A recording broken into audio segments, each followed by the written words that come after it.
everyone! Welcome back to Love English Lab. I'm Megan, and today we're going to explore a new way to use shadowing, one that goes far beyond pronunciation practice. If you've shadowed before, you've probably tried to copy the sound of English. But today, we're going to show you how shadowing can prepare you for real moments in real life. And I'm David.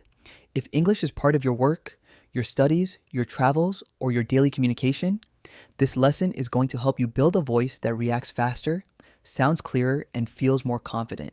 Shadowing isn't just about repeating English, it's about training your mind and your mouth for the exact situations where you need English the most. A lot of learners experience something very frustrating. They understand English, but when it's time to speak, their reaction is slow. They freeze, they hesitate, or they speak too softly. And it's not because they don't know enough vocabulary, it's because they haven't trained their reaction time. Shadowing is one of the best ways to fix that. Exactly. Think of shadowing as rehearsal. Actors rehearse before the real performance so their lines and reactions feel natural. English learners can do the same. You can rehearse meetings, interviews, phone calls, small talk, anything that makes you nervous or that you want to do better. And here's something powerful. You can also shadow communication styles. If you want to sound more confident, more polite, more professional, or more friendly, you can shadow people who already speak that way. You're not copying their identity. You're borrowing their rhythm and tone until your own confidence grows. And no textbook teaches this.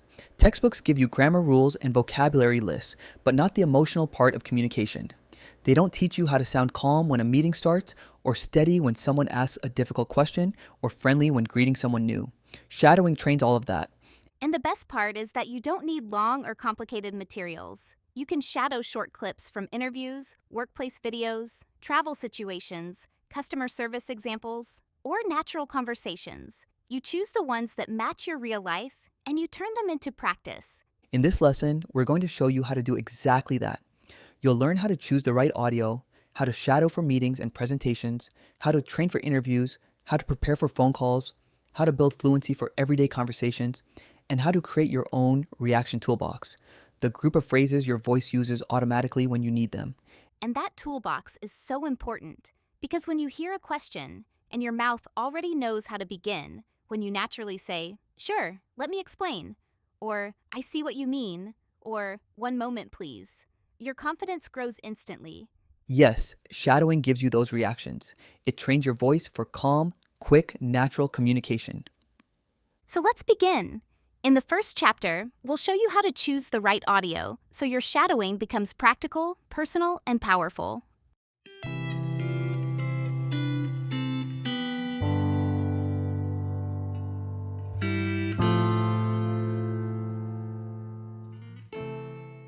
Before you start shadowing, the most important question is, what audio should I use? Most learners pick something random, a movie scene, a motivational video, a news clip, but they never think about whether that audio trains the English they actually need. Yes, imagine someone wants to speak confidently at work, but they shadow dramatic movies with shouting and humor. The rhythm of that English won't help them in a professional setting. Or imagine someone wants to sound friendly in everyday conversations, but they only shadow formal speeches. Their English will feel too stiff. Good shadowing begins with choosing audio that matches your life. So the first step is looking at where you truly use English. Maybe you use it in meetings. Maybe you need it for interviews. Maybe your job requires phone calls. Maybe you travel often. Maybe you want to be more social or make friends in English. Once you know your real situations, your shadowing becomes meaningful. And the next step is choosing short, realistic clips. Short clips are powerful because you can repeat them without getting tired. And realistic speech prepares you for real life. You want voices that speak naturally, not exaggerated acting. You want the kind of English you will actually hear. I always tell learners that 20 seconds is enough for a great shadowing clip. In 20 seconds, you can hear natural rhythm, reactions, tone, and flow. And because it's short, you can shadow it many times. And here's something many learners don't realize. The voice you shadow influences the voice you develop. If you shadow someone calm and clear, you start sounding calm and clear. If you shadow someone who speaks with warmth, your English begins to carry that warmth. You're not copying their personality. You're absorbing their rhythm. Another powerful idea is shadowing natural reactions, not just full sentences. Real conversations are full of tiny expressions. Sure, got it, no worries, Just a second. That makes sense. These short reactions help conversations move, and shadowing them creates your reaction toolbox. And learners also ask about subtitles. Using subtitles once is helpful to understand the clip, but after that, turn them off. Real life doesn't give you subtitles. Shadowing should train your ears, not your eyes. When you shadow, without subtitles, you begin noticing things you never saw before: tone, emphasis, energy, pauses. These are the real ingredients of natural English. And after you find strong clips, save them. Over time, you'll have your own personal library of shadowing audio: clips for meetings, clips for social conversations, clips for phone calls, clips for anything important in your life. And that small collection becomes one of your most powerful tools. You don't need hundreds of clips. You only need a few strong ones that match your world. In the next chapter, we'll take the first real-life situation, meetings and presentations, and show you how to shadow in a way that prepares your voice for those moments.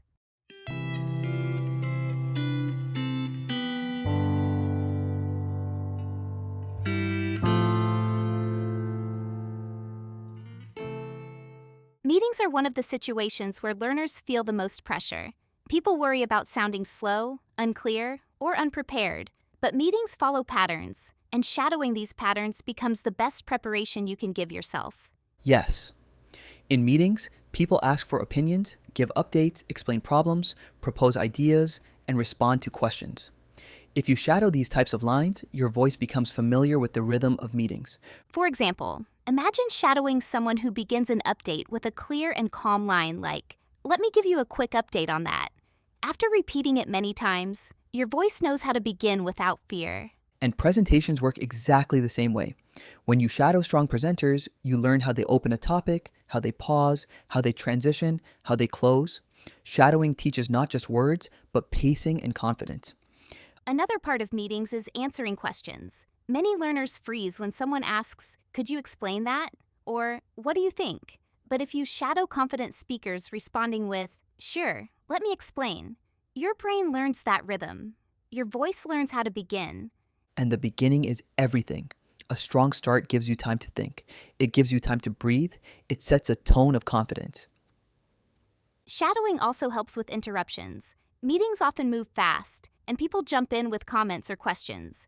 If you shadow examples of polite recovery, like, "Just a moment, let me finish this thought," your voice knows how to stay calm. And transitions are another hidden skill. When you shadow phrases like, "the next point is," or "before we move on," your speaking begins to feel organized. You sound like someone leading the conversation. Shadowing can even help with workplace vocabulary. Not long definitions, but the way professionals talk about your field. When you shadow those rhythms, you sound more confident in the real meeting. And here's the best part. When learners practice meeting English through shadowing, they stop worrying about grammar. Their sentences start flowing because their voice is following patterns they've rehearsed. In the next chapter, we'll take shadowing into another stressful moment, job interviews, and show you how this method can completely change the way you feel when answering questions.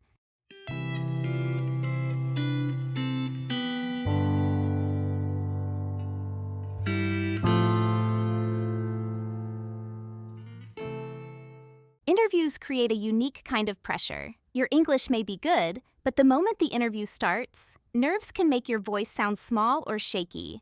Shadowing prepares you for this by training your tone, your timing, and your emotional control. And interviews always start with the same moment, the introduction.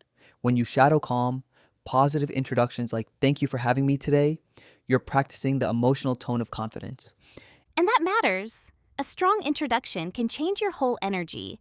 It tells your brain, "I can do this." And from there, everything becomes easier.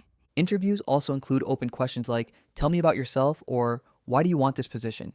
When you shadow people who answer these questions smoothly, you learn how to organize your ideas into a clear rhythm.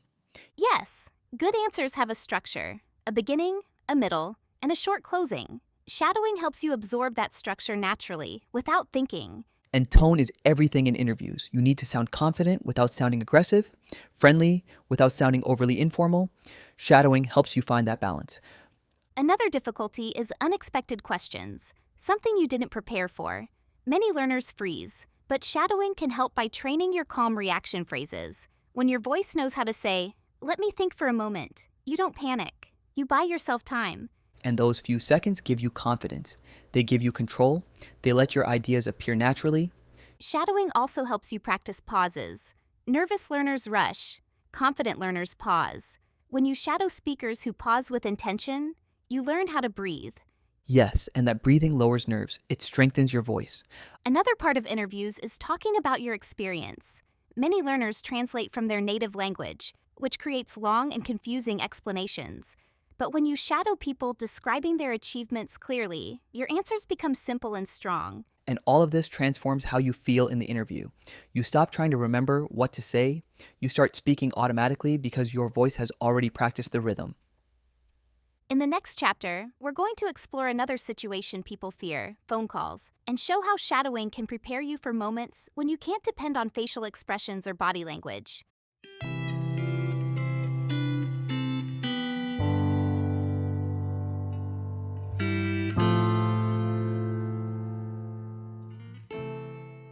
Phone calls challenge learners because they remove all visual support. You can't see the other person, so tone, clarity, and rhythm become even more important. Shadowing prepares your voice for this environment. And the beginning of a call is often the hardest part. When you shadow confident greetings like, "Hi, this is Megan speaking," you learn how to start with energy, not hesitation. Yes, and the beginning sets the mood. If your voice sounds warm and ready, the entire call feels easier. Another difficult moment is asking for repetition. Many learners feel embarrassed when they don't understand, but shadowing these lines teaches you how to ask calmly and naturally. And tone matters more than the sentence. Shadowing shows you how confident repetition requests actually sound. Phone calls also require clear rhythm. Many learners speak too fast because they want to sound fluent, but real phone clarity is slow, steady, and relaxed. Shadowing helps you adopt that steady rhythm. And shadowing spelling, names, and numbers is incredibly helpful. These moments appear in almost every phone call, and shadowing them prepares you well. Another thing shadowing teaches is emotional stability. When the sound is bad or someone speaks too fast, your voice needs to stay calm. Shadowing calm reactions trains that stability. And closing a call politely becomes easier too. When you shadow lines like, "Thanks for your time," or "Have a great day," you learn how natural closings sound. And the biggest change is psychological. When you shadow phone English often, the phone stops feeling scary. It becomes familiar. In the next chapter, we'll move into everyday social English, one of the most important skills for connection.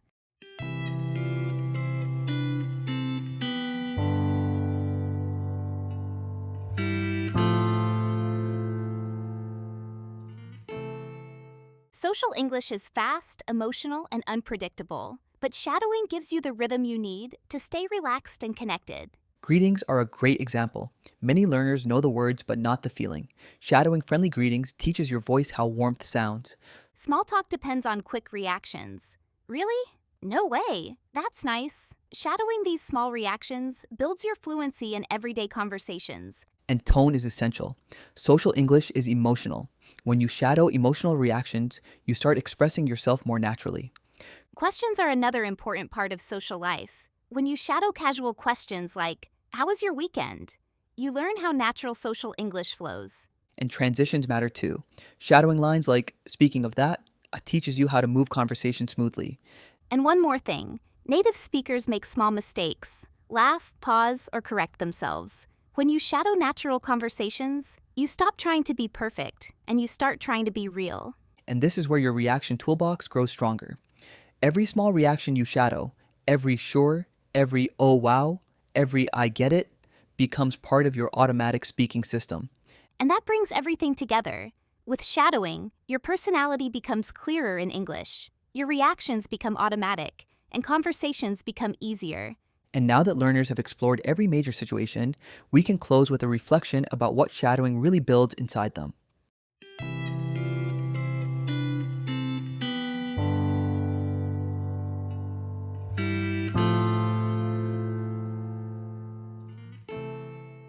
You know, David, after exploring all these moments, meetings, interviews, phone calls, and everyday conversations, I keep thinking about what shadowing truly gives learners. It's not just clearer pronunciation or faster speaking, it's something much deeper. It gives them a voice they can trust. Yes, many learners study English for years, but their voice never feels ready.